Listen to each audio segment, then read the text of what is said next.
بلکہ ایک video camera ہے، وہ بولتے نہیں ہیں، وہ سب کچھ ریکارڈ کر رہے ہوتے ہیں۔ بلکہ آپ حیران ہوں گے، سائنس یہ کہتی ہے کہ بچہ جب ماں کے پیٹ میں ہوتا ہے، ماں کے پیٹ میں بچہ ہے، ماں کی جتنی سرگرمیاں، ماں کی جتنی گفتگو، ماں کا جو کچھ بھی ہے، وہ ماں کے پیٹ میں بچہ نوٹ کرتا ہے۔ ماں نے جو کچھ دوران حمل زیادہ کیا ہوا ہوتا ہے، بچہ پیدا ہونے کے بعد سب سے پہلا کام وہی کرتا ہے۔ اور کتنی ہی خوش نصیب ماں ایسی تھی کہ جن کے پیٹ میں اللہ نے یہ امانت رکھی، جب وہ بچے پیدا ہوئے تو انہوں نے پیدا ہوتے ہی سب سے پہلے اگر کسی چیز کی طرف ہاتھ بڑھایا وہ اللہ کا قرآن تھا، اور جو ان کی زبان پہ جاری ہوا وہ اللہ کا قرآن تھا۔ اس بچے کو جب مکتب میں، مدرسے میں داخل کیا گیا، استاد نے پوچھا بیٹا پڑھ بسم اللہ الرحمن الرحیم، بچے نے کہا یہ تو مجھے آتا ہے، کہا پڑھ الحمدللہ رب العالمین، اس نے آگے پڑھنا شروع کر دیا، کہا یہ بھی مجھے آتا ہے۔ کئی سپارے وہ ابتدائی 3-4 سال کا بچہ اپنے استاد سے آگے جب پڑھنے لگا، ماں باپ کو بلایا گیا کہ یہ عجیب بچہ ہے، اسے دیکھ کے تو نہیں آتا لیکن زبانی سے کئی سپارے آتے ہیں، اس کی وجہ کیا ہے؟ ماں نے کہا یہ جتنے سپارے اسے یاد ہیں یہ سارے مجھے یاد تھے، میں اسے لوریاں دیتی تھی، رب کا قرآن سناتی تھی، اس نے مجھ سے سن کے اللہ کا قرآن یاد کر لیا ہے۔ میرے بھائیوں، میں نے پہلے بھی آپ کے سامنے بات عرض کی کہ رسول اللہ صلی اللہ علیہ وسلم کی خدمت میں جب ایک صاحب تشریف لائے، پوچھا سب سے زیادہ کس کا حق ہے؟ کہا ماں کا، پھر ماں کا، پھر ماں کا، چوتھی دفعہ حضور نے فرمایا باپ کا۔ اس کی وجہ کیا ہے؟ اس کی وجہ یہ ہے، ایک تو ماں کی مشقت اور تکلیف زیادہ ہے، اور دوسرا ماں کی ذمہ داری زیادہ ہے۔ آپ دن کو 4 حصوں میں تقسیم کریں، 24 گھنٹوں کو 4 حصوں میں تقسیم کریں، 18 گھنٹے بچہ ماں کے پاس ہوتا ہے، 6 گھنٹے زور لگا کے، وہ بھی وہ باپ جو مقامی طور پہ اللہ نے اسے رزق دیا ہو، وہ 6 گھنٹے 8 گھنٹے اپنے بچے کو دیتا ہے، تو وہ بھی زیادہ ٹائم وہ ہوتا ہے جب بچہ بھی سو رہا ہوتا ہے، باپ بھی سو رہا ہوتا ہے۔ 18 گھنٹے بچہ ماں کے پاس ہے تو تربیت کی ذمہ داری ماں پہ ہے۔ اگر بچہ اچھا بنتا ہے کریڈٹ جاتا ہے ماں کو، اگر بچہ برا بنتا ہے اس کی ذمہ داری بھی ماں کے ذمہ ہے۔ اور میں نے آپ کے سامنے یہ بات عرض کی تھی کہ نوح علیہ السلام کا بیٹا مسلمان نہیں ہوا 950 سال کی تبلیغ کے باوجود، وجہ کیا ہے؟ باپ اگرچہ پیغمبر ہے لیکن ماں مسلمان نہیں ہوئی تو بیٹا مسلمان نہیں۔ ماں کی ذمہ داری کو حضور نے اس حدیث میں بتایا ہے، ماں کا حق بھی بتایا ہے، ذمہ داری بھی بتائی ہے، تربیت بھی بتائی ہے، مشقت بھی بتائی ہے، احساس بھی دلایا ہے، احسان بھی جتلایا ہے کہ تمہاری ماں کا تم پہ بہت زیادہ احسان ہے، لیکن کاش کہ ماں کا یہ احسان تبدیل ہو جائے اچھی تربیت کے اندر، ماں کا یہ احسان تبدیل ہو جائے اچھی پرورش کے اندر۔ بچے کے لباس پہ نظر رکھنا ماں باپ کی ذمہ داری ہے۔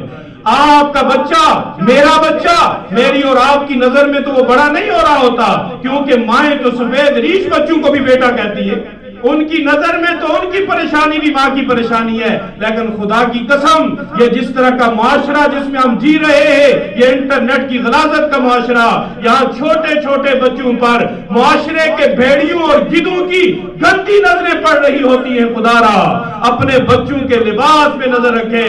میں اسلامی لباس کی بات نہیں کرتا، اس سے بہت سارے لوگوں کو مسائل ہوتے ہیں۔ اسلامی لباس، او بھائیو اسلامی کو چھوڑو، اپنا قومی لباس دیکھو کیا ہے، ہماری ثقافت کیا ہے، ہماری تہذیب کیا ہے، ہمارا کلچر کیا ہے، ہمارا مذہب کیا ہے۔ کہتے ہیں جب گاندھی پاکستان آیا اور اس نے واپس جا کے اپنا تبصرہ کیا، میرے خیال میں ذوق صاحب جو شاعر تھے ان سے کہا بیٹھ جائیں بھائی، بیٹھ جائیں ادھر، جہاں جگہ ملے وہیں بیٹھ جائے گا۔ تو ذوق صاحب جو پاکستان کی محبت میں ہندوستان کو چھوڑ کے آئے تھے، ہندوستان والے انہیں سونے میں تولنے کے لیے تیار تھے۔ گاندھی جب واپس گیا اس نے کہا ذوق صاحب آپ ہندوستان کو کیوں چھوڑ رہے ہیں، آپ پاکستان کا انتخاب کیوں کر رہے ہیں؟ انہوں نے کہا اسلام، اردو، ثقافت۔ تو اس نے کہا جن 3 چیزوں کے لیے آپ پاکستان جا رہے ہیں میں گیا تھا، میں ایک سرکاری تقریب میں شریک ہوا